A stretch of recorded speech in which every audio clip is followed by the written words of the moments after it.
여러분 안녕하십니까? 부산도 오늘 코로나 뉴스로 시작합니다. 부산에서는 9명이 추가로 코로나19 양성 판정을 받아 확진자 수가 273명으로 늘었습니다.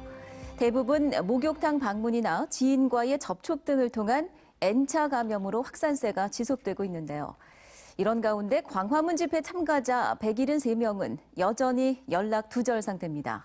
민성빈 기자가 보도합니다. 부산시 보건당국이 1,003명에 대한 신규 검사를 진행한 결과 9명이 추가 확진 판정을 받았습니다. 3명은 가야동 목욕탕에서 기존 254번 확진자와 접촉했고 1명은 254번 확진자를 통한 2차 감염으로 확인됐습니다. 또 사상구 지인 모임 관련 2명, 경남 확진자 접촉 2명, 북구 확진자의 직장 동료 1명 등 모두 N차 감염인 것으로 파악됩니다.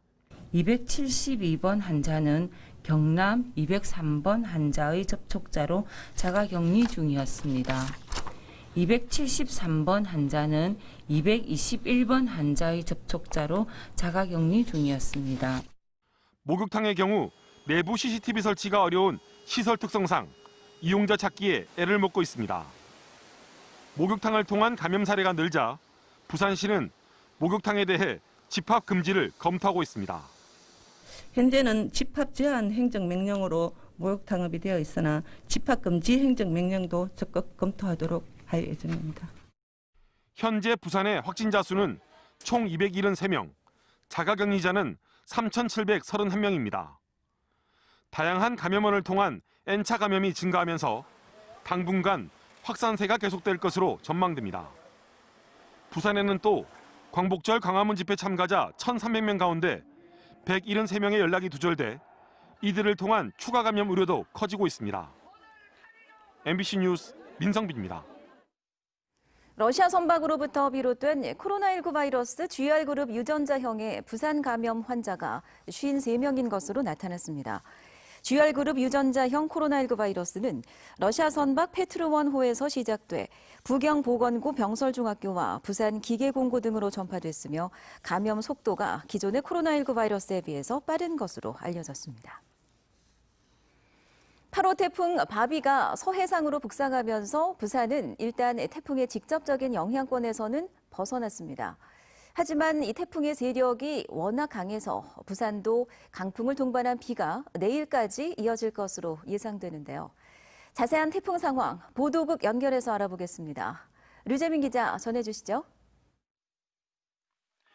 네, 태풍이 북상하면서 부산에도 순간 초속 14m가 넘는 강한 바람이 불었습니다. 저녁 늦게부터는 비도 예보돼 있습니다. 어제 부산에 내려졌던 태풍 예비특보는 오늘 오전 11시를 기해 해제됐는데요. 태풍이 서해상을 따라 북상하면서 부산이 태풍의 직접 영향권에선 벗어났기 때문입니다. 현재 태풍 바비는 제주 서쪽 200km 해상을 지나 강한 세력을 유지한 채 시속 22km의 속도로 목포 서쪽 부근 해상으로 북상하고 있습니다. 부산에 가장 가까워지는 시간은 잠시 뒤인 밤 10시가 될 것으로 보이는데요. 태풍의 간접 영향으로 내일 자정까지 20에서 최대 80mm의 비가 내릴 것으로 예상됩니다. 특히 강풍이 관건인데요. 오늘 오후 2시 30분 이후론 김해공항으로 가는 모든 항공편이 멈추는 등 하루 동안 항공편 120편이 결항됐습니다. 부산항도 오늘 자정을 기해 부산항 모든 컨테이너 터미널의 운영을 중단했다 늦은 오후부터 하역 작업을 다시 시작했습니다. 내일까지 초속 14m의 강한 바람이 이어질 것으로 보여 시설물 피해 없도록 각별히 유의하셔야겠습니다. 현재 남해 동부 먼바다엔 태풍 경보가 내려져 있는데요. 내일까지 남해 동부 전 해상에 바람이 최대 초속 30m로 매우 강하게 불고 물결도 최대 10m로 매우 높게 일 것으로 보여 항해나 조업하는 선박도 주의가 필요합니다. 지금까지 보도국에서 MBC 뉴스 류재민입니다. 네, 태풍은 강한 바람과 비를 동반하면서 양식장에도 큰 피해를 주게 됩니다. 특히 올여름은 폭우에 폭염 또 태풍까지 이어지는 상황인데요. 어떻게 하면 이 양식장 피해를 최소화할 수 있을지 이두원 기자가 전해드리겠습니다. 30에서 많으면 120mm까지 쏟아지는 폭우와 강한 바람.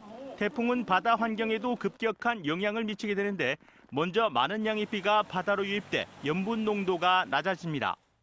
많은 양의 비가 내리면 하천을 통한 담수 유입이 많아지기 때문에 하구역에서 밀도 성층화가 강해져서 표층에 이런 고수온 현상이 나타날 수도 있고, 그리고 염분이 낮은 물이 그 범위가 넓어질 수가 있습니다.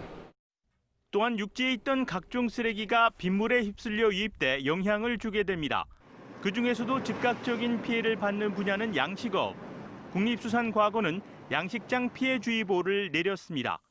태풍에 대비해 시설물을 점검한 뒤 단단히 고정해야 하고 상황에 따라 사료 공급도 중단하는 것이 좋습니다.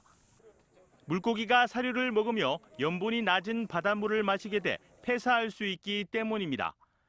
빗물 유입으로 수온이 높아지고 물속 산소 농도도 낮아지게 돼 즉각적인 산소 공급도 이루어져야 합니다.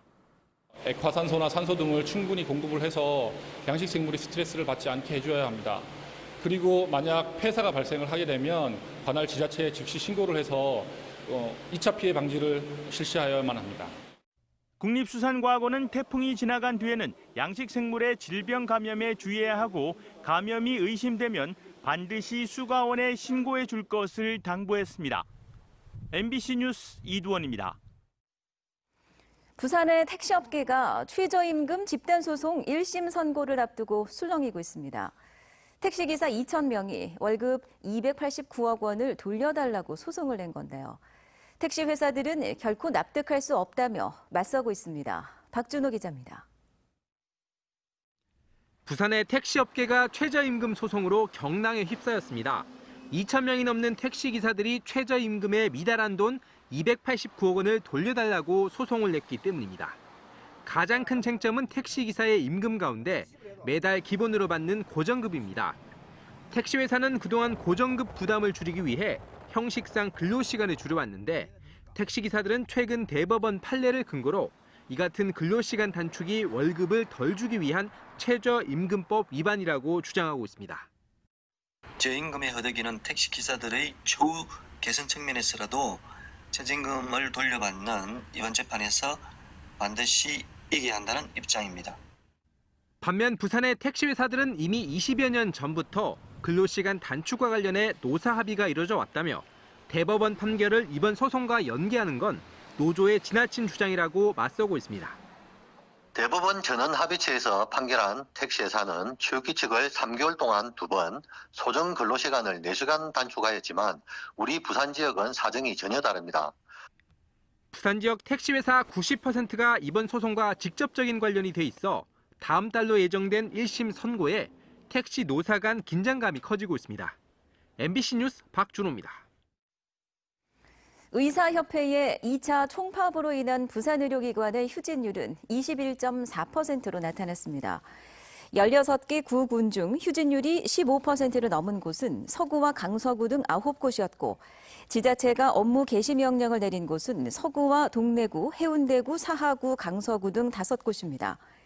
집단 휴진에 참여한 부산 지역 전공의는 770명으로 전체 전공의의 84.3%로 집계됐습니다.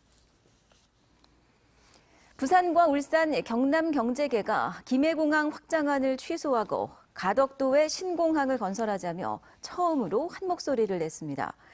부산 상공회의소는 울산 상공회의소, 경상남도 상공회의소 협의회와 공동으로 국토교통부의 김해공항 확장안 취소와 가덕 신공항 건설을 촉구하는 성명을 발표했습니다.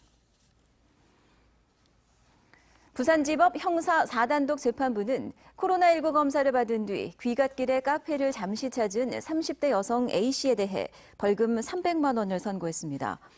A씨는 지난 4월 9일 오후 2시쯤 영도구 보건소에서 코로나 진단검사를 받은 뒤 인근 건물 지하 카페에 들러 5분 동안 머무르는 등 자가격리 통지를 위반한 혐의로 기소됐습니다. 재판부는 커피를 사기 위해 5분가량 방문했고 이후 바로 귀가해 자가격리한 점, 또 자신의 행동을 반성하고 최종 음성 판정을 받은 점 등을 양형에 반영했다고 밝혔습니다.